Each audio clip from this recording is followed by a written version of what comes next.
Hello student, welcome to our YouTube channel বিধুদার coaching centre. তোমরা যারা বিভিন্ন চাকরির পরীক্ষার জন্য প্রিপারেশন নিচ্ছ, বিশেষ করে রেলওয়ে গ্রুপ ডি, তাদের জন্য আজকের এই ক্লাসটি ভীষণভাবে গুরুত্বপূর্ণ। আমি তোমাদের জয়িতা ম্যাম এই রেলওয়ে গ্রুপ ডির প্রিভিয়াস ইয়ার অর্থাৎ 2025 সালে বিভিন্ন শিফটে যে এক্সাম হয়েছে তার রিজনিং এর পার্টটি করাচ্ছি। 2025 সালের 27শে নভেম্বর যে রেলওয়ে গ্রুপ ডির যে প্রথম শিফট হয়েছিল তার 20টি কোশ্চেন অলরেডি আমাদের আগের দুটো ক্লাসে আলোচনা হয়ে গেছে। সেই একই শিফটের 21 থেকে 30 পর্যন্ত বাদবাকি 10টি রিজনিং এর কোশ্চেন আজকে আলোচনা করব। চলো দেখে নিই আজকে প্রথম প্রশ্ন। দেখো 21 দাগের প্রথম যে প্রশ্নটা এখানে আছে সেখানে একটা ব্লাড রিলেশন, রক্তের সম্পর্কে কোশ্চেন এখানে দেওয়া হয়েছে। দেখো এখানে বলা আছে যে a প্লাস বি এর অর্থ হলো এ হলো বি এর বোন, a @ বি এর অর্থ হলো এ হলো বি এর ভাই, a মাইনাস বি এর অর্থ হলো এ হলো বি এর স্ত্রী, a হ্যাশ বি এর অর্থ হলো এ হলো বি এর বাবা। তার মানে দেখো এখানে প্রত্যেকটা জায়গাতে এর পরে সিম্বল আছে এবং প্রত্যেক জায়গাতে এ বোন, এ ভাই, এ স্ত্রী, এ বাবা, মানে এটা বলা হয়েছে। তার মানে যার পরে সিম্বল আছে তাকে আমরা জেন্ডার মেনশন করতে পারবো। ঠিক আছে, দেখো তাহলে এখানে কি বলা হয়েছে, প্রদত্ত সত্যের ভিত্তিতে ও প্লাস পি হ্যাশ টি @ জি মাইনাস ভি হলে ও কিভাবে ভি এর সাথে সম্পর্কিত। দেখো এখানে এই যে সমীকরণটা আমাদের দেওয়া আছে এবং এর ওপরে যে ক্রাইটেরিয়া যেগুলো আমাদের দেওয়া আছে এটার উপর নির্ভর করে আমাদের একটা ব্লাড রিলেশন ট্রি বা রক্তের সম্পর্কের ছবি একটা আঁকতে হবে। দেখিনি আমরা কিভাবে ছবিটা আঁকি। এখানে আমরা পুরুষ অর্থাৎ এরকম ত্রিভুজ দিয়ে বোঝাবো আর মহিলাটাকে গোল দিয়ে বোঝাচ্ছি। ওকে, দেখো এখানে বলা আছে ও প্লাস পি, যে প্লাস কোথায় আছে, দেখো এখানে আছে প্লাস। এবার এ প্লাস বি এর মানে বলা হয়েছে এ হলো বি এর বোন, তাহলে এখানে যদি ও প্লাস পি হয় তাহলে আমরা বলতে পারি ও হলো পি এর বোন, তাই না? ও হলো পি এর বোন। তাহলে দেখো আমরা এটা কিভাবে লিখবো, ও হলো বোন, গোল দিয়ে বোঝালাম বোন, কার? পি এর। একই জেনারেশনের মধ্যে, ওই জন্য আমরা এই দাগটা দিয়ে বোঝালাম। আচ্ছা, এরপরে বলা হয়েছে পি হ্যাশ টি, হ্যাশ এখানে আছে, দেখো এখানে বলেছে এ হ্যাশ বি এর অর্থ এ হলো বি এর বাবা, তাহলে আমরা বলতে পারি পি হ্যাশ টি মানে পি হলো টি এর বাবা, তাহলে পি হলো বাবা কার? টি এর। তাহলে এখানে পি কে আমরা পুরুষ দেখালাম, যেহেতু বাবা একটা জেনারেশন গ্যাপ, এই জন্য ওপর থেকে নিচে আমরা একটা দাগ দিয়ে জেনারেশন গ্যাপ করেছি।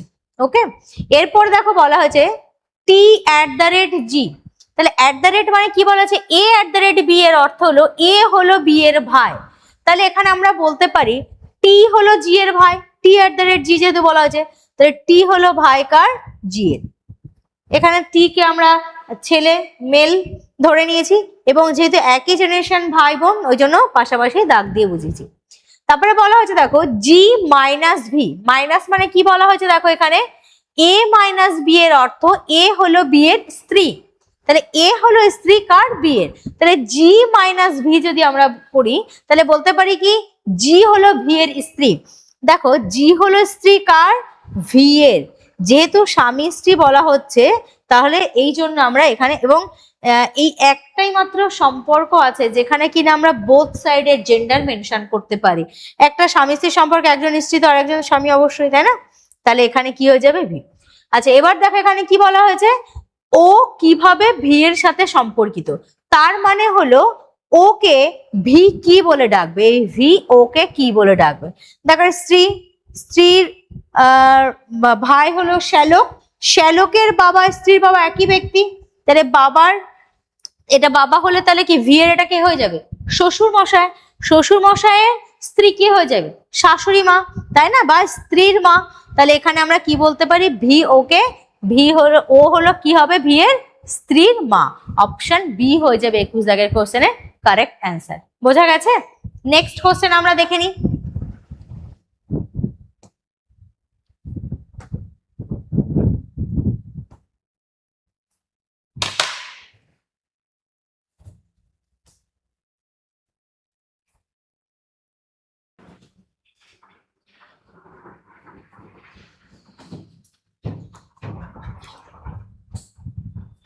নেক্সট কোশ্চেন দেখো 22 দাগ।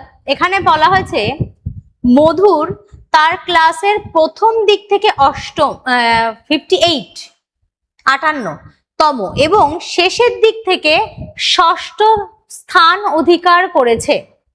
প্রথম দিক থেকে কত 58 এবং শেষ দিক থেকে ষষ্ঠ স্থান। তার ক্লাসে কতজন শিক্ষার্থী আছে? দেখো এই কোশ্চেন গুলোকে আমরা লম্বা মিটার সারি এঁকে নেব এবং এর মাঝখানে কোনো একটা জায়গায় কে বসে আছে?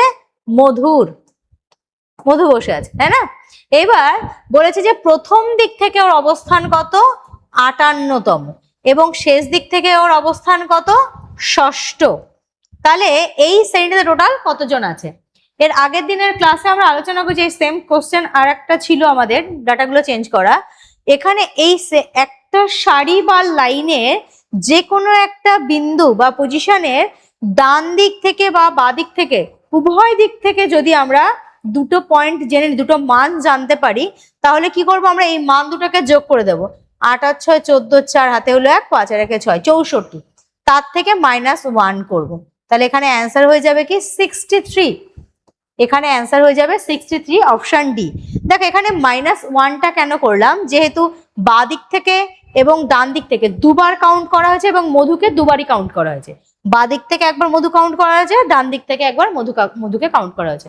তাহলে এখানে মধুকে দুবার কাউন্ট করা হয়ে যাচ্ছে, এই জন্য আমরা কি করলাম? লাস্টে এখানে -1 করে দিলাম।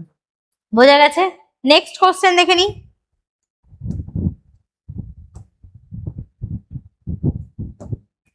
Question number 23।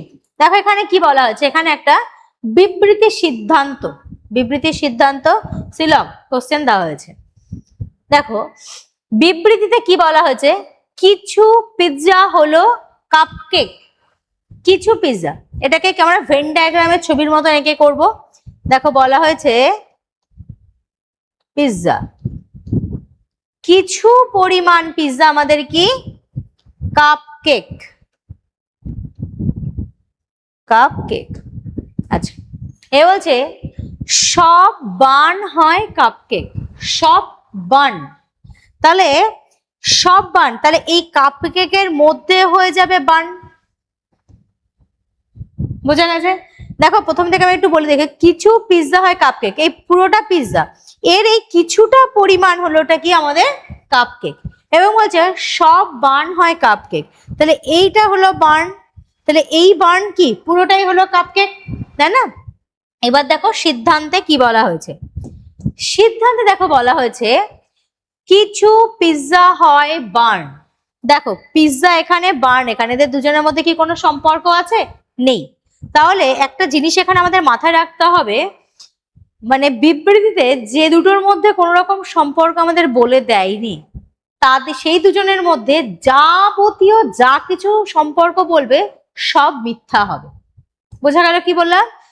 যে দুটোর মধ্যে বিবৃতিতে কোনো রকম সম্বন্ধ কিছু বলে দেয়নি, সম্পর্ক কিছু বলে দেয়নি, তাদের দুজনের মধ্যে যা কিছু সম্পর্ক বলবে সবই মিথ্যা হয়ে যাবে। ঠিক আছে? তাহলে এখানে বলা যে কিছু পিৎজা হয় বার্ন, তাহলে পিৎজার এই পর্যন্ত এসছে, বার্ন এই পর্যন্ত এসছে, এদের দুজনের মধ্যে আমি কোনো সম্পর্ক দেখতে পাচ্ছি না, তাহলে যেটাই বলবে সেটাই মিথ্যা। তাহলে প্রথমটা কি হয়ে যাবে? মিথ্যা হয়ে যাবে। তারপর বলছে সব কাপকেক হয় বার্ন।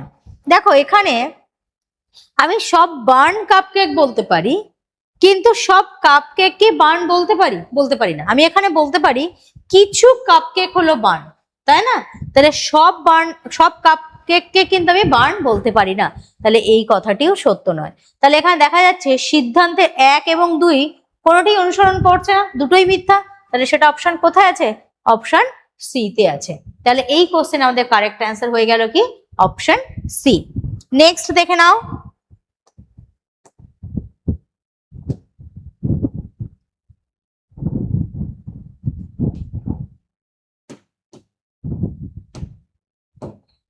আচ্ছা, কোশ্চেন নাম্বার 24। দেখো এখানে কি বলা হয়েছে, ইংরেজি বর্ণমালার ক্রম অনুসারে প্রদত্ত ক্রমের প্রশ্নবোধক চিহ্নের স্থানে কি বসবে? আচ্ছা দেখো, আমরা যখনই অ্যালফাবেট যেরকম থাকবে, এই অ্যালফাবেটের কোনো কোশ্চেন, যেরকম অ্যালফাবেটিক সিরিজ, কোডিং ডিকোডিং যখনই থাকবে, তখন আমরা কি করব? মানে অ্যালফাবেট গুলোর পরিবর্তে তাদের র্যাঙ্ক গুলোকে বসিয়ে নেবো, তাহলে দেখবে অনেকটা সুবিধা হবে। দেখো আমি সবগুলোর প্রথম অক্ষরগুলোকে নিচ্ছি। প্রথমে কি আছে? আর, তারপরে আছে কিউ, তারপরে পি, তারপরে ও, তারপরে কোশ্চেন মার্ক। তাহলে আর এর র্যাঙ্ক কত? 18, কিউ 17, পি হলো 16, ও 15, তাহলে এর পরেরটা কি হয়ে যাবে? 14। 14 কার র্যাঙ্ক? এন এর র্যাঙ্ক। তাহলে প্রথমে আমার আসবে কি? এন। দেখো অপশন এ তে আছে পি, তাহলে অপশন এ হবে না। অপশন বি তে এন আছে, হতে পারে। অপশন সি তেও এন আছে, হতে পারে। অপশন ডি তে দেখো পি আছে, এটাও হবে না। এবং এই দুটোর মধ্যে দেখো এই মিডিলের অক্ষরটা বের করলে আমরা অ্যান্সার বের করতে পারবো, কারণ মিডিলের অক্ষরটাই আলাদা আছে। তাহলে এর পরেরটা দেখি। এরপরে দেখো এটা কি আছে? জে। জে এর র্যাঙ্ক কত? 10।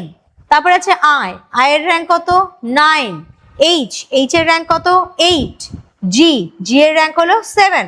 তাহলে দেখো 10, 9, 8, 7, তাহলে এরপরে কি হয়ে যাবে? 6। 6 কার র্যাঙ্ক? এফ এর র্যাঙ্ক। তাহলে মাঝখানে এফ আছে কি? অপশন সি তে। তাহলে এটার 24 দাগের কারেক্ট অ্যান্সার হয়ে গেল কি? Option C. নেক্সট আমরা দেখে নিই।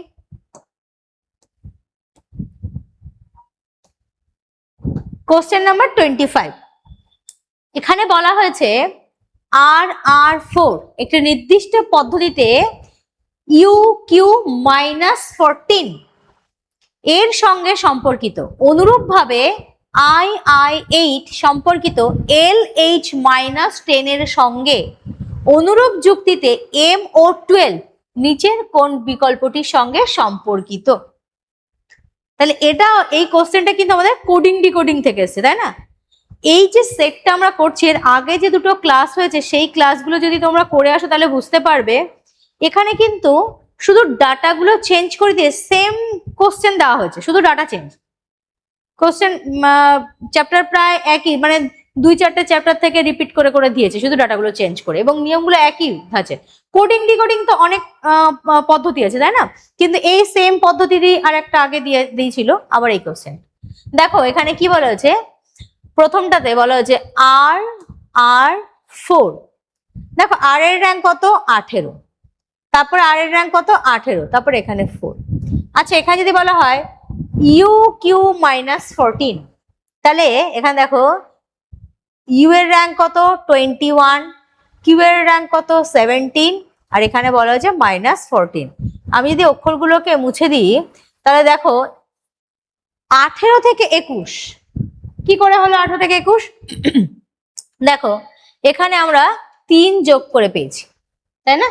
আচ্ছা, এরপরে বলছে 18 থেকে 17 -1, 4 থেকে 14। দেখো যদি আমি একটা স্কেল মতো ধরি, এখানে ছিল 4 আর এখানে আছে -14, তাহলে 4-এর থেকে 0 পর্যন্ত আসতে গেলে আমার কি 4 লাগবে, আর এখান থেকে আরো 14 লাগবে। তাহলে টোটালে কত কমেছে আমার? এখানে -18। তাহলে এখানে কত কমেছে? -18। বোঝা গেছে এটা? আচ্ছা, এরপরে দেখো বলেছে II8। আই এর র্যাঙ্ক কত? 9। আই এর র্যাঙ্ক কত? 9, তারপরে 8। এরপরে বলা হয়েছে এটা কার সঙ্গে সম্পর্কিত? LH-10। এল এর র্যাঙ্ক কত? 12, এইচ এর র্যাঙ্ক কত? 8, আর -10। তাহলে এখানে যদি বলা হয় 9 থেকে 12 3 বেড়েছে। আচ্ছা, 9 থেকে 8 1 কমে গেছে। 8 থেকে -10, দেখো এখানে 8 থেকে 0 পর্যন্ত গেলে -8, তারপরে আবার -10, তাহলে এখানেও দেখতে পাচ্ছি -18। দেখো এই যে ওপরে যে আমি সংখ্যাগুলোকে লিখলাম মাইনাস প্লাস দিয়ে, এগুলো দুটোর ক্ষেত্রে সেম আছে, তাই না? তাহলে এখানে যেটা আমাদেরকে বলেছে এটার কোড কি হয়ে যাবে? MO12। এম এর র্যাঙ্ক কত? 13, ওর র্যাঙ্ক কত? 15, তারপরে বলা হয়েছে 12। তাহলে প্রত্যেকটার উপরে দেখো এখানে আছে +3, -1, +8, -18, +3, -1, -18। তাহলে এটার ক্ষেত্রে তাই হবে +3, -1, -18। তাহলে 13-র সঙ্গে 3 যোগ করলে কত হয়? 16। 15 থেকে 1 বিয়োগ করলে হবে 14, আর 12 থেকে যদি 18 বিয়োগ করা হয়, দেখো 12 থেকে 12 বিয়োগ করলে 0, তারপরে আরো নেগেটিভের দিকে যাবে, কত যাবে? -6। 16 কার র্যাঙ্ক? পি। 14 হলো এন এর র্যাঙ্ক, -6। তাহলে PN -6 দেখো কোথায় আছে? Option D. তাহলে এখানে 25 দাগের কোশ্চেনের কারেক্ট অ্যান্সার হয়ে গেল কি অপশন ডি Pn-6। বোঝা গেছে? নেক্সট কোশ্চেন দেখে নি।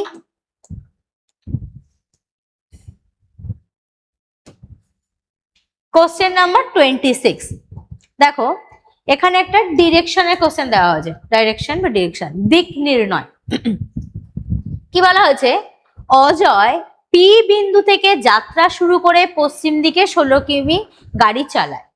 দেখো এখানে এই দিক নির্ণয় এই অধ্যায় থেকে কোশ্চেন আসলে আমাকে ছবিটা এমন করে আঁকতে হবে যেন আমি চারিদিকে যেতে পারি, কারণ আমি জানি না কোন দিকে যাবে, ডান দিক বাদে। তাহলে আমি বলা হয়েছে কি এ বিন্দু থেকে আমি মোটামুটি এরকম জায়গায় এ বিন্দুকে নিলাম, ঠিক আছে? এবং এই যে একক যেটা দেওয়া আছে কিলোমিটার, এখানে সব জায়গায় 1 কিলোমিটার দেওয়া আছে, কিন্তু অনেক সময় কি হয় যে মিটার মিটার বললো, ধরো দেখা গেল 300 মিটার গেল, 500 মিটার গেল, 700 মিটার গেল, হঠাৎ করে এক জায়গায় 1 কিলোমিটার বলে দিল, তখন সেই 1 কিলোমিটার মানে 1000 মিটার, এটা ধরে নিয়ে করতে হবে। সেজন্য এককগুলোকে কিন্তু আমাদেরকে লক্ষ্য করতে হবে। আচ্ছা দেখো তাহলে কি বলা আছে? অজয় এ বিন্দু থেকে যাত্রা শুরু করে পশ্চিম দিকে 16 কিলোমিটার। আচ্ছা পশ্চিম দিক কোনটা? আমরা যখন দিক নির্ণয় করব মনে রাখতে হবে নর্থ বা উত্তর হবে ওপরে, নিচে হবে সাউথ, ডান দিকে ইস্ট আর বাঁ দিকে ওয়েস্ট। ঠিক আছে? তাহলে কি বললাম? ওপরে হয়ে যাবে উত্তর, আমাদের মুখ সর্বদা উত্তর দিকে থাকে, নিচের দিকে হয়ে যাবে দক্ষিণ, ডান দিকে আমাদের সমস্ত শক্তির উৎস হলো সূর্য এবং আমাদের ডান হাতে শক্তি বেশি, তো সেই হিসাবে আমরা মনে রাখতে পারি ডান দিকে হয়ে যাবে ইস্ট আর বাঁ দিকে হয়ে যাবে আমাদের কি ওয়েস্ট। ওকে, আচ্ছা তাহলে দেখো, তাহলে পশ্চিম দিকে 16 কিমি গেছে, তাহলে এখান থেকে পশ্চিম দিকে 16 কিমি। আচ্ছা দেখো এখানে ব্র্যাকেট একটা কথা বলে দিয়েছে, নির্দিষ্ট করে বলা না থাকলে সমস্ত বাঁক 90 ডিগ্রি ধরে নিতে হবে। ঠিক আছে? কারণ এই যে ঘোরার ব্যাপারটা আমরা যে কোনো অ্যাঙ্গেলে ঘুরতে পারি, 45 ডিগ্রি, 90 ডিগ্রি, 135 ডিগ্রি, তাই না? আবার 180 ডিগ্রি, লেফট রাইট বাঁ দিকে। ধরো একটা বিন্দু থেকে আমি এখানে দাঁড়িয়ে আছি, আমাকে বললো ডান দিকে ঘোরো, তাহলে ডান দিক দেখো আমার মুখ আছে এদিকে, এটা পিছন দিকে, তাহলে এই পুরোটাই তো আমার ডান দিক, তাই না? এই পুরোটাই তো আমার রাইট সাইড। ওকে, এবার যদি কোনো কৌণিক মান যদি উল্লেখ করে না দেওয়া থাকে তখন ডান দিক মানে আমি সরাসরি 90 ডিগ্রি ঘুরবো। আর যদি কৌণিক মান দেওয়া থাকে, ধরো আমাকে বললো তুমি এখন উত্তর দিকে মুখ করে দাঁড়িয়ে আছো, তুমি 45 ডিগ্রি ডান দিকে ঘোরো, তখন আমাকে কোন দিকে যেতে হবে? এই দিক বরাবর যেতে হবে। বোঝা গেছে? সেই জিনিসটাই কিন্তু এখানে বলা হয়েছে, নির্দিষ্ট করে বলা না থাকলে সমস্ত বা 90 ডিগ্রি ধরে নিতে হবে। আচ্ছা ঠিক আছে, তাহলে দেখো এবার কোশ্চেন আমরা দ্বিতীয় লাইন পড়ি। তারপর সে ডান দিকে বাঁক নেয়, 8 কিমি গাড়ি চালায়। এখানে যাচ্ছে পশ্চিম দিকে মুখ করে, এখান থেকে ও ডান দিকে বাঁক নেবে, কত কিমি যাবে? 8 কিলোমিটার। তাহলে এখান থেকে চলে গেল 8 কিলোমিটার। বোঝা গেছে? তারপর বাম দিকে বাঁক নেয় এবং 7 কিমি গাড়ি চালায়। তাহলে আমি যদি উত্তর দিকে মুখ করে থাকি তাহলে বাম দিক কোনটা হয়ে গেল? ওয়েস্ট হয়ে গেল। তাহলে এখান থেকে বাম দিকে যাচ্ছে এবং কতটা গাড়ি চালাচ্ছে? 7 কিলোমিটার। এখানে 8 ছিল, তারপরে 7 কিলোমিটার। এরপরে বলেছে তারপর সে বাম দিকে বাঁক নিয়ে 8 কিমি গাড়ি চালায়। আবার কি হচ্ছে? এখান থেকে আবার বাম দিকে আছে, তাহলে আমি যাচ্ছি পশ্চিমে, তাহলে বাঁ দিক কোনটা হবে? নিচের দিকে, তাহলে আবার বাঁ দিকে 8 কিলোমিটার। তাহলে দেখো এখান থেকে এই পর্যন্ত 8 ছিল, তাহলে এখান থেকে 8 মানে এই সমান সমান হয়ে যাবে না ব্যাপারটা? এই লাইন বরাবর হয়ে যাবে, তাই না? আচ্ছা এরপরে বলেছে সে শেষবারের মতো ডান দিকে বাঁক নেয়, 2 কিমি গাড়ি চালায় এবং পি বিন্দুতে গিয়ে থামে। এবার দেখো এই জায়গাটা বলেছে সে মানে কি? অজয়। অজয় শেষবারের মতো কোন দিকে ঘুরেছে? ডান দিকে বাঁক নিয়েছে। দেখো আমি যখন কোশ্চেন করছি তখন আমার মুখ উত্তর দিকে, তা আমার ডান হাত হয়ে গেল এটা আর বাঁ হাত এটা, কিন্তু অজয় যে কিনা যাচ্ছে ঠিক আমার উল্টো দিকে আসছে, এদিকে মুখ করে আছে, তাই না? নিচের দিকে। তাহলে এখান থেকে ডান দিক কোনটা হয়ে যাবে? এখান থেকে কিন্তু ডান দিক হয়ে যাবে এটা, এবং ডান দিকে ঘুরে কতটা যাচ্ছে? 2 কিলোমিটার গেছে। এই জায়গাটা কিন্তু অনেকের গন্ডগোল হয়ে যায়, ঠিক আছে। এখান থেকে ডান দিকে ঘুরে কতটা গেছে, 2 কিলোমিটার গেছে। তারপরে 2 কিলোমিটার গিয়ে পি বিন্দুতে গিয়ে স্টপ হয়ে গেছে। বলেছে যে আবার এ বিন্দুতে পৌঁছানোর জন্য তাকে কত দূরত্ব, দেখো এখানে কিন্তু বলা হয়েছে সর্বনিম্ন দূরত্ব। দেখো এই পি বিন্দু থেকে এ বিন্দুতে আমাকে পৌঁছাতে হবে, আমি যেখান থেকে এসে আমি এইভাবে ঘুরে ঘুরে যেতে পারি, আবার এরকম সোজাও যেতে পারি। এবার কোন রাস্তা দিয়ে যাব সেটা আমাকে আইডেন্টিফাই করে দিয়েছে ব্র্যাকেটে সর্বনিম্ন দূরত্ব। তাহলে সর্বনিম্ন দূরত্ব কোনটা, এইটা সর্বনিম্ন দূরত্ব, তাই না। এখান থেকে এই পর্যন্ত এইটা পুরোটা সর্বনিম্ন দূরত্ব।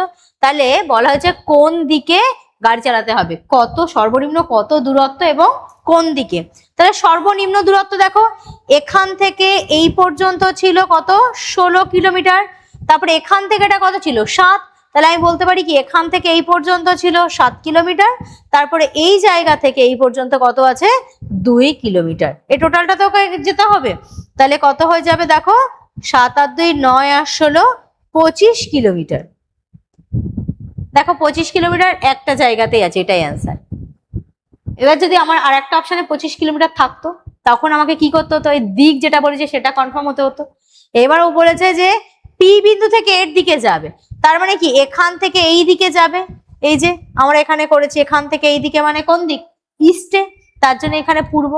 যেহেতু এখানে 25 একবারই আছে, আমার পূর্ব দিক মেলানোর আর দরকার নেই। যদি 25 দুটো অপশন থাকতো তখন আমাকে এই দিকটাকেও মেলাতে হতো। তাহলে এই কোশ্চেনের কারেক্ট অ্যান্সার হয়ে গেল কি, অপশন সি, 25 কিলোমিটার পূর্ব দিকে। বোঝা গেছে। নেক্সট কোশ্চেন দেখে নি চলো।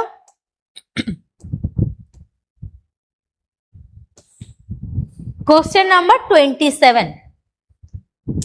এখানে বলা হয়েছে যে একটা সিরিজ দিয়ে দিয়েছে কোশ্চেনের মধ্যে এবং তার পরিপ্রেক্ষিতে বলছে এমন কতগুলি বিজোড় সংখ্যা আছে যার প্রতিটির ঠিক আগে একটি বিজোড় সংখ্যা এবং ঠিক পরেও একটি বিজোড় সংখ্যা। মানে এখানে বলতে হবে, তোমাকে জিজ্ঞাসা করা হয়েছে এমন কতগুলো বিজোড় সংখ্যা আছে যার আগে একটা বিজোড় সংখ্যা থাকবে এবং পরেও একটা বিজোড় সংখ্যা থাকবে। তার মানে হলো পরপর 3টে বিজোড় সংখ্যা থাকবে, তাই না। পরপর 3টে বিজোড় সংখ্যা আগে আমরা খুঁজে নিই কোথায় আছে। দেখো একটা আছে, এখানে 3টে আছে। দেখো 9 এর আগে 7 বিজোড় সংখ্যা, 9 একটা বিজোড় সংখ্যা, 3 একটা বিজোড় সংখ্যা, তাহলে এই একটা পুরো সেট পেলাম। আবার 9 থেকে 5, 9 একটা বিজোড়, 3 একটা বিজোড় সংখ্যা, 5 একটা বিজোড় সংখ্যা, তাহলে এখানে 4টে বিজোড় সংখ্যা পাশাপাশি বসে কিন্তু আমাদের দুটো সেট হয়ে গেছে। যেহেতু বলা আছে এমন কতগুলি বিজোড় সংখ্যা, তাহলে 9 একটা ধরতে পারি কি, 9 এর আগে একটা বিজোড় সংখ্যা, পরের একটা বিজোড় সংখ্যা এবং 9 নিজে একটা বিজোড় সংখ্যা। আবার 3কেও ধরতে পারি যে 3 নিজে একটা বিজোড় সংখ্যা, আগে একটা বিজোড় সংখ্যা, পরে একটা বিজোড় সংখ্যা। আচ্ছা এরপরে এখানে একটাই বিজোড়, এখানে একটা বিজোড় আছে, এখানে দুটো বিজোড় আছে, হবে না। এখানে দেখো 3টে বিজোড় সংখ্যা আছে, তাই না। এখানে কটা বিজোড় সংখ্যা আছে, 3টে। এই যে 5-এর ক্ষেত্রে 5 এমন একটা বিজোড় সংখ্যা যার আগে একটা বিজোড় সংখ্যা আছে, পরে একটা বিজোড় সংখ্যা আছে, আর আছে কি, নেই। তাহলে এখানে আমরা বলতে পারি কটা আছে, একটা দুটো তিনটে। কটার মাথায় টিক দিয়েছি, একটা দুটো তিনটে, তার মানে অপশন ডি হয়ে যাবে এখানে কারেক্ট অ্যান্সার। বোঝা গেল। নেক্সট দেখে নি চলো।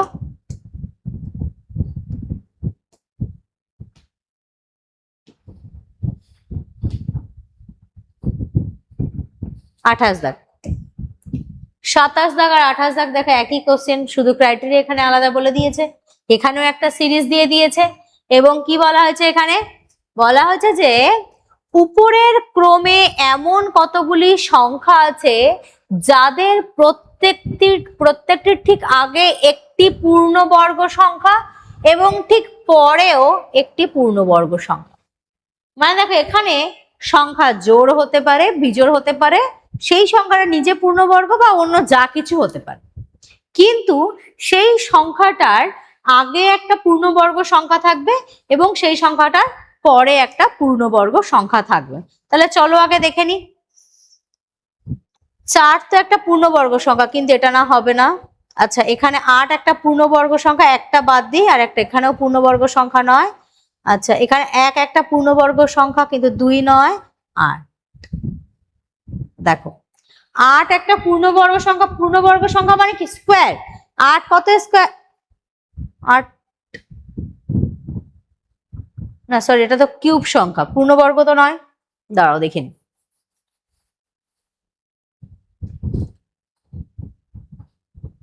আচ্ছা এখানে সরি এখানটা 9 একটা পূর্ণবর্গ সংখ্যা 3 স্কোয়ার আর 4 হলো 2 স্কোয়ার, তাহলে এই একটা সংখ্যা পেলাম আমরা। আচ্ছা এখানে দেখো 7, এই দুটো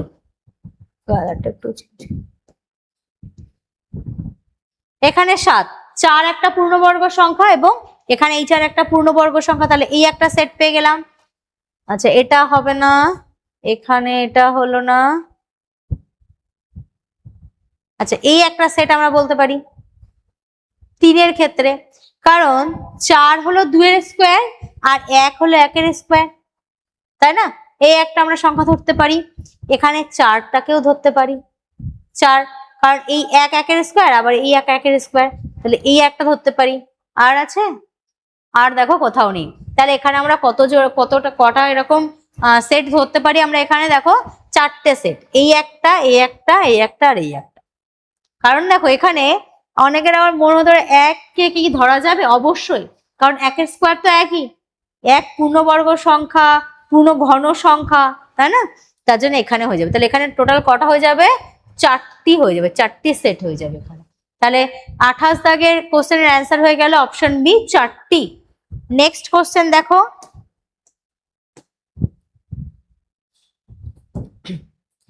কোশ্চেন নাম্বার 29।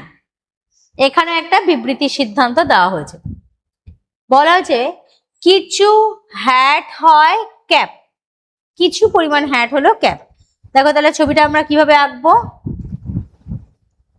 পুরোটা হলো হ্যাট, এই হ্যাটের কিছুটা পরিমাণ হলো আমাদের কি ক্যাপ, ঠিক আছে? কোনো ক্যাপ নয় ভেস্ট, এটা ইংলিশ থেকে সরাসরি বাংলা করে তো ওই জন্য লেখাটা একটু এরকম হয়েছে, এখানে কোনো ক্যাপ ভেস্ট নয় এটা হবে, তাহলে ক্যাপের সঙ্গে ভেস্টের কোনো সম্পর্ক থাকবে না, ভেস্ট, বোঝা গেছে? দেখো এখানে কিন্তু ক্যাপ আর ভেস্টের সম্পর্ক বলে দিয়েছে যে এদের মধ্যে ঝগড়াঝাটির সম্পর্ক, কিন্তু হ্যাটের সঙ্গে ভেস্টের কিন্তু কোনো রকম সম্পর্ক কিছু বলে দেয়নি। আচ্ছা সিদ্ধান্ত দেখে নি, বলা হয়েছে কিছু হ্যাট হয় ভেস্ট, এখানে ভেস্ট এখানে হ্যাট, এই দুটোর মধ্যে বিবৃতিতে কোনো রকম সম্পর্ক কিছু বলা নেই, তাহলে এদের সম্পর্কে যা কিছু বলবে সব কি হয়ে যাবে, মিথ্যা হয়ে যাবে।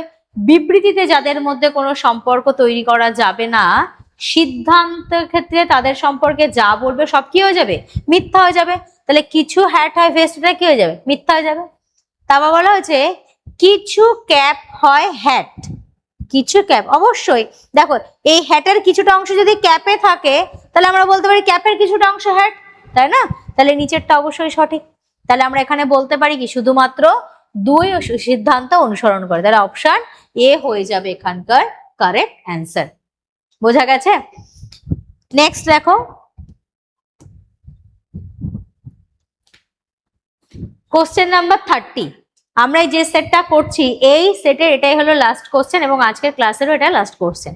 চলো আমরা দেখি, এখানেও দেখো একটা দিক নির্ণয়ের কোশ্চেন আছে। কি বলা হয়েছে, অ্যালেক্স এ বিন্দু থেকে যাত্রা শুরু করে পূর্ব দিকে 8 কিলোমিটার গাড়ি চালায়। অ্যালেক্স একটা বিন্দু থেকে যাত্রা শুরু করেছে এবং পূর্ব দিকে কতটা গেছে, 8 কিলোমিটার গেছে। তারপর সে বাম দিকে বাঁক নেয় 6 কিমি গাড়ি চালায়। এখান থেকে কি হচ্ছে, দেখো ও পূর্ব দিকে মুখ করে আছে, তাহলে বাম দিক কি হয়ে যাবে, উত্তর দিকে হয়ে যাবে, বা দিকে হয়ে যাবে বাম দিক। কতটা গেছে, বাম দিকে গাড়ি চালিয়ে সে 6 কিলোমিটার গেছে, বা দিকে গাড়ি চালিয়ে কতটা গেছে, 6 কিলোমিটার গেছে। আবার বাম দিকে বাঁক নেয় এবং 17 কিলোমিটার গাড়ি চালায়। এখান থেকে আবার বাম দিকে বাঁক নিয়েছে, যেহেতু উত্তর দিকে আছে তাহলে এখান থেকে কতটা যাবে, 17 কিলোমিটার। এখান থেকে বাম দিকে বাঁক নিয়ে 17 কিলোমিটার গেছে। তারপর সে বাম দিকে বাঁক নেয় এবং 13 কিলোমিটার গাড়ি চালায়। দেখো এখান থেকেও কিন্তু আবার বাম দিকে বাঁক নিয়েছে এবং 13 কিলোমিটার গেছে, তাহলে এখান থেকে বাম দিকে গিয়ে 13 কিলোমিটার। তারপর সে শেষবারের মতো বাম দিকে বাঁক নেয়, 9 কিমি গাড়ি চালায় এবং পি বিন্দুতে গিয়ে থামে। এই পর্যন্ত আমাদের হয়ে গেল। শেষবারের মতো কোথায় গেছে? আবার শেষবারের মতো বাম দিকে বাঁক নিয়েছে এবং 9 কিলোমিটার গাড়ি চালিয়েছে। দেখো তাহলে এখান থেকে যেহেতু দক্ষিণ দিকে আছে, আমি যদি এদিকে মুখ করে থাকি এটা আমার বাম দিকে ডান দিক, কিন্তু আমার মুখ তো উত্তর দিকে আছে, তাহলে যেহেতু দক্ষিণ দিকে মুখ করেছে তাহলে ওর বাম দিক কোনটা হয়ে যাবে? আমার ডান দিক। ও কতটা গাড়ি চালিয়েছে? গাড়ি চালিয়েছে 9 কিলোমিটার। দেখো আমরা যখন এখানে ছবিগুলো আঁকছি, দাগগুলো দিচ্ছি, এখানে তো কোনো নির্দিষ্ট স্কেল নিয়ে সেন্টিমিটার কিলোমিটার মেপে মেপে আঁকা হচ্ছে না, কিন্তু চোখের আন্দাজে একটুখানি মাপ ঠিক রাখতে হবে যে 6 কিলোমিটারটা 8 কিলোমিটার থেকে ছোট, 17 কিলোমিটারটা 8 কিলোমিটার থেকে বড়, ঠিক আছে? এইভাবে এবার যে লাস্ট ছবিটা আমি যেটা আঁকলাম, দেখো আমি কেন এটাকে নিচে নামিয়ে দিলাম, ওইটাকে সরিয়ে নিয়ে আসলাম। প্রথমে বলেছিল 8 কিলোমিটার, তারপরে 6, এখান থেকে 17। দেখো এখান থেকে এটা যদি 8 হয় তাহলে এখান থেকে এই পর্যন্ত এইটুকু 8 হয়ে যাবে, তাহলে 17 থেকে যদি 8 চলে যায় কতটা পড়ে থাকবে? 9 পড়ে থাকবে না, তাই না? 9 পড়ে থাকবে। আচ্ছা এবার দেখো এখান থেকে এই পর্যন্ত যদি 6 হয় তাহলে এখান থেকে এই লেভেলে সোজা করে, এই লেভেলে সোজা করে এইটুকু তো 6 হবে, তাই না? তাহলে 13 থেকে যদি 6 চলে যায় তাহলে কত পড়ে থাকবে বলতো? 7 পড়ে থাকবে না? 7। তাহলে দেখো এখান থেকে এই পর্যন্ত 9 ছিল এবং এখান থেকে ওর 9 কিলোমিটার এসছে, তাহলে কি এই বরাবর চলে এসছে না? এই বরাবর চলে এসছে 9, এই বরাবর চলে এসছে। এবার লাস্টে কোশ্চেন কি বলেছে? আবার এ বিন্দুতে পৌঁছানোর জন্য তাকে কত দূরত্ব, সর্বনিম্ন কত দূরত্ব গাড়ি চালাতে হবে? ঠিক আছে, এখানে একটু লেখাটা একটু উল্টোপাল্টা হয়ে গেছে, যে সর্বনিম্ন কতটা গাড়ি চালাতে হবে। তাহলে এখান থেকে এই দিকে যেতে হবে, এখান থেকে এইদিকে, এবং কোন দিকে বলে দেওয়া হয়েছে। আচ্ছা আমরা দিকটা দেখি তো, নিচ থেকে ওপরের দিকে যেতে হবে, তাহলে কোন দিকে যাব? নিচ থেকে ওপরের দিকে। নিচে তো সাউথ আর ওপরে নর্থ, তাহলে কোন দিকে যাচ্ছি? উত্তর দিকে। তাহলে উত্তর দিক দেখো এখানে একবার উত্তর দিক আছে, এখানে একবার উত্তর দিক আছে, তাহলে এখানে দক্ষিণ দিক, এটা তো হবে না, এখানে দক্ষিণ দিক, এটাও হবে না, তাই না? আচ্ছা এবার আমরা দেখি কত কিলোমিটার, এখানে কতটা পড়েছে? 7 কিলোমিটার। তাহলে এখানে অ্যান্সার হয়ে যাবে কি? 7 কিলোমিটার উত্তর দিকে। কোথায় আছে? অপশন এ তে। তাহলে আজকে আমাদের এই পর্যন্ত কমপ্লিট হয়ে গেল। আশা করছি তোমরা সবাই বুঝতে পেরেছো।